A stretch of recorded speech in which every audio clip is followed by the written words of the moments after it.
Le sujet du jour ne va certainement pas plaire à tout le monde ou pas intéresser tout le monde. C'est un sujet un peu spécial qui concerne le monde du divertissement. De quoi s'agit-il? Il s'agit de personnages de science-fiction. Alors je me fais plaisir avec ce tirage. Pourquoi? Parce que c'est lié un peu à mon enfance. J'ai grandi dans un endroit très reculé, au milieu de la campagne, et même plus que ça, un endroit où il n'y avait pas grand-chose et pas grand-chose à faire. Mais j'aimais plutôt bien lire, jusqu'au jour où je suis tombé sur une bande dessinée fantastique qui m'a scotché. Il était question de personnes à la base comme vous et moi, mais qui avaient un petit peu quelque chose de spécial. Il y en avait un qui avait des ailes dans le dos et qui pouvait voler. Il y en avait une qui pouvait déplacer les objets à distance. Il y en avait un autre qui devait porter des lunettes tout le temps parce que s'il les enlevait, ses yeux projetaient une sorte de rayon destructeur.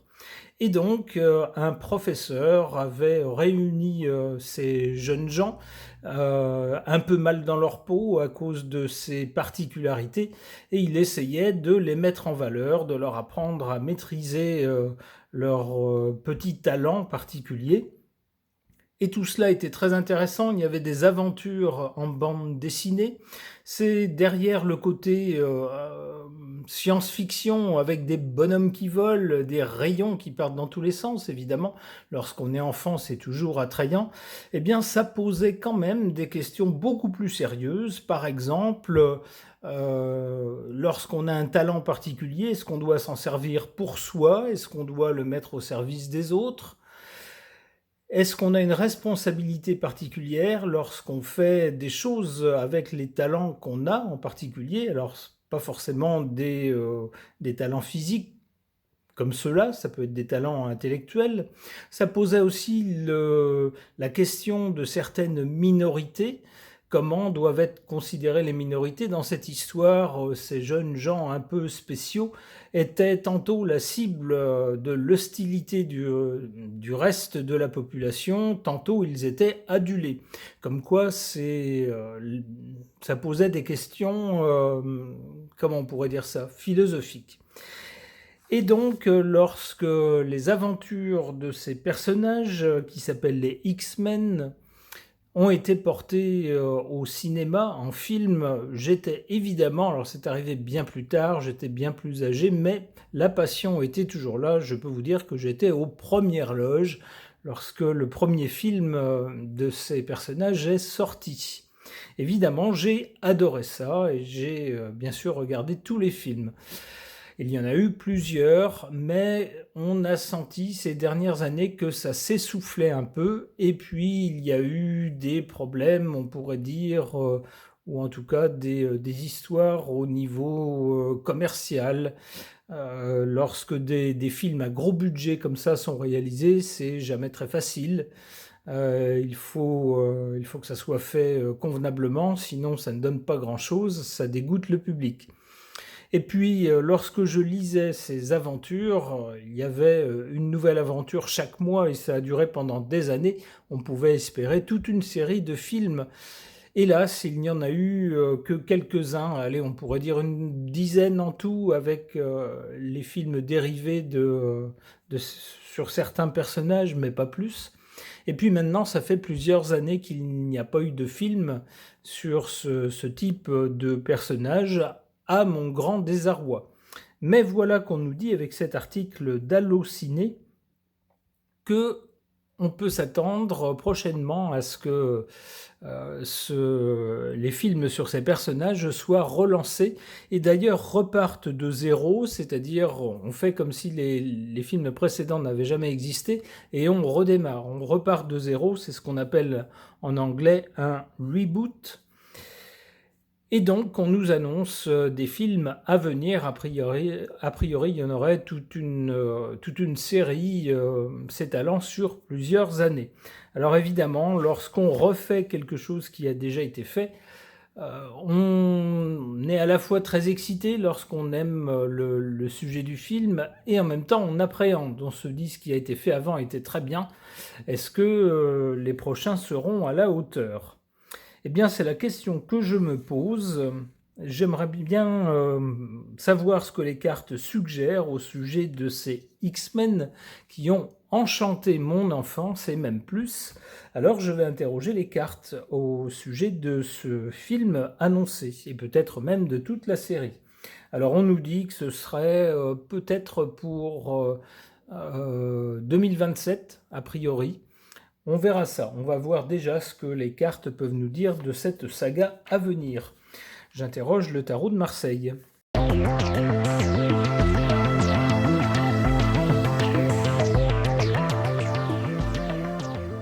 Eh bien voilà des cartes significatives. La carte centrale, l'arcane sans nom, nous parle de la fin de quelque chose pour laisser la place à autre chose. Alors c'est tout à fait ce qu'on nous dit dans l'article que je vous ai montré. On nous parle bien d'un reboot, c'est-à-dire la série de films qui a été faite, on fait comme si elle n'avait jamais existé. On ne fait pas une suite, si vous voulez, en considérant ce qui a déjà été fait. Non, non, on oublie tout ça et on redémarre de zéro avec de nouveaux acteurs qui vont raconter peut-être certaines histoires qui ont déjà été racontées, mais d'une façon différente, avec les moyens de maintenant, peut-être avec les références de notre époque. C'est ce que nous dit cette carte. On efface tout et on recommence de zéro. Du côté du passé, on a cette carte du chariot. Alors la carte du chariot nous parle de renverser les obstacles et d'aller vers la victoire. En effet, les films qui ont déjà été faits sur ces personnages ont connu un beau succès. Alors surtout au début de la série, des films, les derniers ont été plus mitigés. Alors, en ce qui concerne les films à venir, qu'est-ce qu'on nous dit justement du côté de l'avenir? On a cette carte de l'étoile, excellente carte, une carte de protection, une carte de protection, de guidance, on pourrait dire. Alors, les étoiles, ça fait penser également aux étoiles, aux stars d'Hollywood, par exemple. Lorsqu'on dit également avoir des étoiles dans les yeux, c'est lorsqu'on est émerveillé. Eh bien, je relie tout ça à cette carte de l'étoile, qui est une carte très bénéfique, très positive.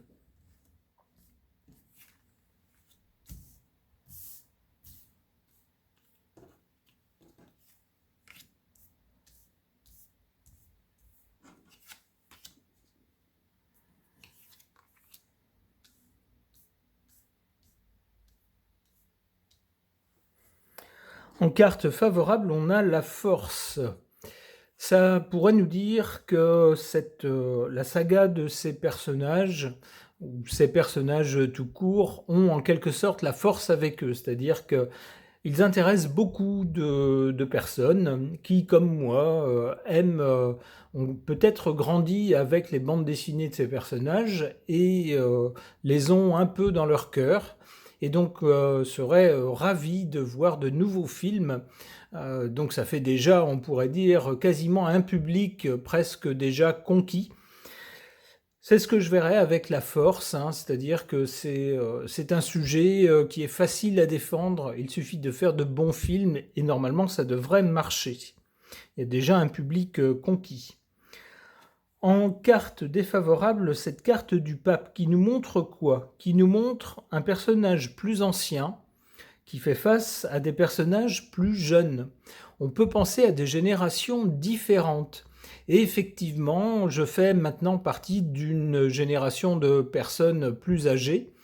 Comment est-ce que des films sur ce sujet seront reçus par les nouvelles générations? Est-ce qu'elles auront le même regard, le même enthousiasme? Est-ce qu'elles se poseront les mêmes questions? En tout cas, est-ce qu'elles verront les mêmes thèmes philosophiques développés en filigrane derrière le divertissement, derrière les bonhommes qui volent? Est-ce qu'elles se poseront les mêmes questions de la responsabilité, de l'ostracisme d'un groupe, de la peur de l'inconnu, etc.? Je ne sais pas. En tout cas, avec cette carte en position défavorable, on peut penser que peut-être le jeune public ne verra pas du tout ces thèmes de la même façon que les gens de mon âge, par exemple.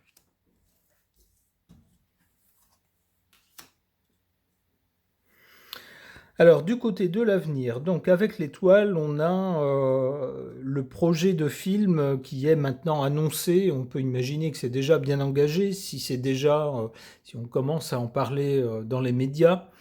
Donc qui est protégé avec l'étoile, qui est sous une bonne étoile. On a ensuite avec le jugement une annonce. Alors une annonce qui, ça pourrait être l'annonce justement de la sortie peut-être du premier de cette nouvelle série de films. Ça pourrait être une annonce importante, ou en tout cas, ça pourrait être l'occasion d'une promotion assez intense, puisqu'on voit ici, c'est carrément la trompette venue du ciel qui fait se lever les morts.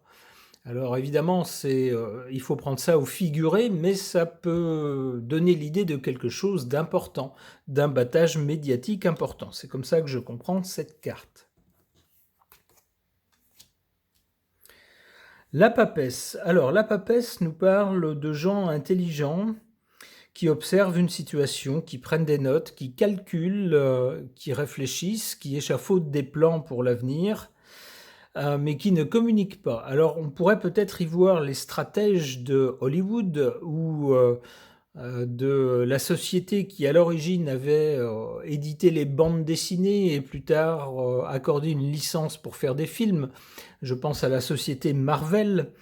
Peut-être les gens de cette société vont regarder comment les nouveaux films sont accueillis, la façon dont l'annonce fait réagir de façon peut-être enthousiaste, peut-être critique ou peut-être indifférente, et puis prendre des notes, peut-être pour ajuster le tir avec les films suivants. Une dernière carte. L'amoureux. L'amoureux pose des questions. Il hésite devant une décision à prendre. Alors peut-être justement que l'annonce de cette nouvelle série de films sera accueillie différemment par les jeunes générations, comme le suggérait cette carte. Et peut-être que ça fera réfléchir, soit à Hollywood, soit chez Marvel, et qu'on se dira, bon sang, pour l'avenir, qu'est-ce qu'on fait? Est-ce qu'on continue avec des films un peu à l'ancienne, comme on avait l'habitude de faire, c'est-à-dire un film avec une nouvelle histoire reprenant peu ou prou les mêmes personnages, parfois avec des nouveautés? Ou est-ce qu'on fait les choses autrement? Peut-être sortir plutôt une série, comme une série jadis télévisée, ou autre chose. En tout cas, une question se posera pour la suite des films. C'est ce que suggère cette carte de l'amoureux. Ok. Concernant l'annonce qui vient d'être faite d'une relance des films au sujet de la bande dessinée de science-fiction X-Men qui ont enchanté mon enfance et dont j'avais adoré les films qui étaient sortis ces dernières décennies, ça s'était un peu calmé, voire même mis en sommeil toutes ces dernières années. Et bien voilà qu'on nous annonce de nouveaux films qui repartiraient de zéro dans l'histoire de ces personnages. Alors j'aimerais savoir ce que les cartes peuvent nous en dire. Est-ce que ce seront de bons films ou de mauvais films? Est-ce que ça va bien se faire ou pas? Je ne sais pas. Alors j'ai pensé que cet oracle qui s'appelle Dieu et Titan pouvait convenir au style de personnage dont il est question. Je vais l'interroger de suite.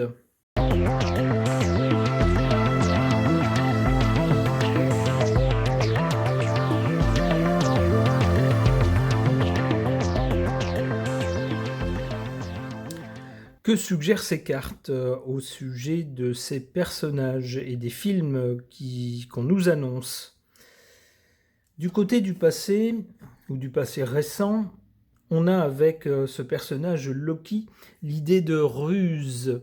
Alors effectivement, les sociétés qui ont réalisé cette série de films sur ces personnages durant les décennies passées ont un peu rusé. Qu'est-ce qu'elles ont fait? Elles ont commencé par faire des films sur l'ensemble de ces personnages, X-Men, et puis le succès étant au rendez-vous, elles ont très vite décidé de faire des films périphériques sur un des personnages, puis un autre des personnages. C'est une ruse qui permet de rentabiliser et de capitaliser, on pourrait dire, sur la passion des fans. On se dit: «Ah bah, les gens ont tellement aimé, le film sur l'ensemble de ces personnages qu'ils iront certainement voir un film sur chacun des personnages». Ah bah, voilà de quoi multiplier les profits. Alors c'est de la ruse évidemment, hein, c'est une technique commerciale, on y adhère ou pas, mais cette technique a ses limites. Alors ça fonctionne tant que les personnages sont bien interprétés, que l'histoire est fouillée, tient debout. Lorsque ce sont des personnages secondaires avec assez peu d'intérêt et qu'en plus le scénario est assez faible et que la réalisation est mauvaise, eh bien malheureusement, ça peut faire un flop. Donc le système a ses limites. Pour le présent, avec l'annonce de la série, de la nouvelle série de films sur ces personnages X-Men, on a cette carte du soutien. Alors ça revient au tirage précédent, c'est-à-dire que ça suscite beaucoup d'attentes et d'enthousiasme, d'impatience peut-être, de fébrilité, on pourrait dire, chez les fans comme moi par exemple. J'aime beaucoup cette série de personnages, donc c'est vrai que je vais suivre un peu les nouvelles par rapport aux nouveaux films. Et on a déjà le soutien des fans qui sont un public acquis et qui normalement ne devraient pas trop hésiter, peut-être chipoteront pour la forme, mais finalement iront voir le film, sans aucun doute. Mais attention, du côté de l'avenir, cette fois-ci, avec ce tirage-là, on est moins positif qu'avec le tirage précédent. Ici, on a des obstacles. Alors, je ne sais pas de quelle nature ils pourraient être. Peut-être de nature économique, peut-être certains acteurs pressentis pour tel rôle, mais qui au dernier moment ne pourraient pas jouer. Qui sait? On verra avec d'autres cartes.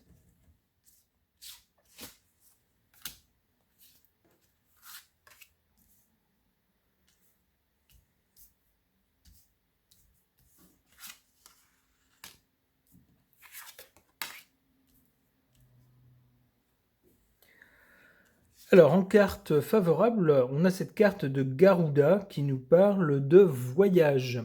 Alors, on a déjà eu l'occasion avec les films précédents, concernant ces X-Men, on a eu l'occasion de les voir en action dans différents pays, entre autres à Paris. Pas tout le temps, mais il est arrivé que certains films aient pour lieu d'action Paris. Pas seulement, il y a eu d'autres pays. C'est toujours intéressant et c'est toujours dépaysant. C'est un facteur aussi, on pourrait dire, c'est une combine également commerciale pour attirer des spectateurs peut-être dans d'autres pays plutôt que de faire un film américain pour les Américains, eh bien, hop, on va tourner un coup à Paris, un coup en Italie, un coup au Japon ou en Chine, un coup au Brésil, par exemple, qui sait. Et c'est une façon peut-être d'éveiller la curiosité des gens de tous ces pays et peut-être d'amener de nouveaux spectateurs. Alors c'est ce qu'il semble pour cette série annoncée avec cette carte du voyage en position favorable. En position défavorable, on a cette carte de Arès, le dieu de la guerre. Trop souvent, dans les films qui sont déjà sortis, les films les plus faibles sont ceux pour lesquels ça se résumait à se taper sur la figure entre d'un côté les bons très bons et les méchants très méchants, et puis voilà, c'était un concours de coups de poing. Bon, si ça se résume à ça, ma foi, pas sûr qu'on tienne une heure. Il faut quand même pas exagérer, il faut quand même qu'il y ait un scénario palpitant avec des rebondissements, des côtés humains, des côtés des cas de conscience, peut-être parfois des drames, parfois des histoires d'amour aussi, parfois des choses inattendues, tout un tas d'ingrédients qui font le bon scénario, qui ne peut pas se limiter à une bataille de coups de poing. C'est ce que nous dit cette carte d'Arès, le dieu de la guerre. Ben voilà, si ça se limite à un champ de bataille, c'est pas la peine.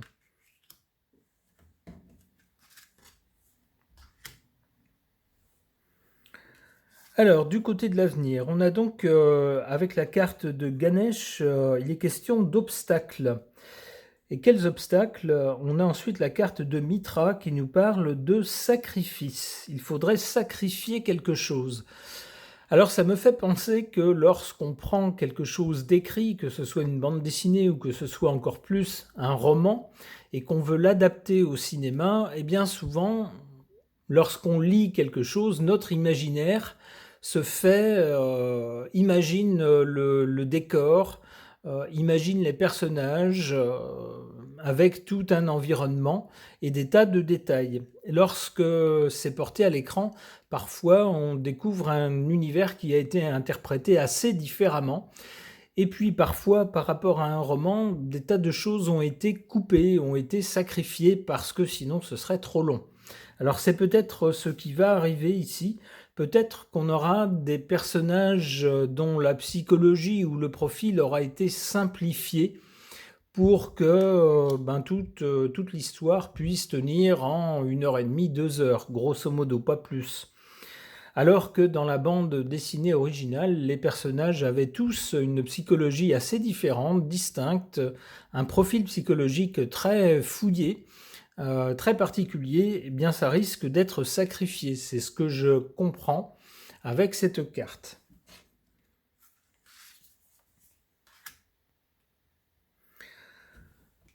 La carte suivante avec Achille nous parle d'assurance. Alors l'assurance, ça peut être compris de 2 façons différentes.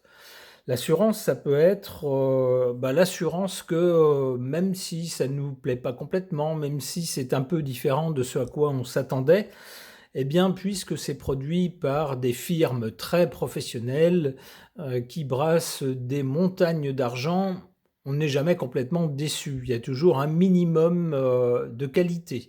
Donc on pourrait presque aller voir, j'allais dire les yeux fermés. L'image est un peu malheureuse. Si on va au cinéma, c'est plutôt pour les ouvrir, les yeux. Mais l'expression est là, c'est-à-dire qu'avec Hollywood, avec une firme comme Marvel, eh bien on a presque l'assurance qu'on ne sera pas déçu. Alors, l'autre façon de comprendre le mot assurance, ça peut être l'assurance des personnages, des acteurs qui vont jouer les personnages. Peut-être auront-ils une certaine assurance. Peut-être aura-t-on affaire à des personnages très affirmés, très typés. Alors, ce qui viendrait apaiser les craintes inspirées par la carte précédente, la carte de Mitra, à cause de laquelle je pressentais peut-être un sacrifice de certains détails des personnages. Ici, apparemment, avec cette carte-là, non. Une dernière carte, ça sera la dernière. Alors, avec cette carte de Typhon, on nous parle de colère. Bon, eh bien, ça pourrait nous dire que certains fans ne seront pas contents, puisqu'il est question de colère. Certains fans pourraient être plus que déçus, en colère de la façon dont les bandes dessinées originales auront été réinterprétées à la sauce moderne. Alors on sait que l'époque est on pourrait dire au wokisme, avec des tas de valeurs qui n'existaient pas dans la bande dessinée d'origine des années 70-80. La société a évolué depuis. Alors, est-ce que les puristes accepteront de voir une version un peu modifiée de la bande dessinée d'origine qu'ils ont connue? Pas sûr. On peut penser que certains d'entre eux seront en colère et ne seront pas contents. Bon, et bien voilà qui nous promet des heures assez chaudes de débat sur les forums et autres. J'espère en tout cas que les uns et les autres, que vous soyez fans ou pas, ou simples curieux, vous passerez de bonnes heures au visionnage de ces films à venir. Ce tirage est maintenant terminé, merci de l'avoir suivi.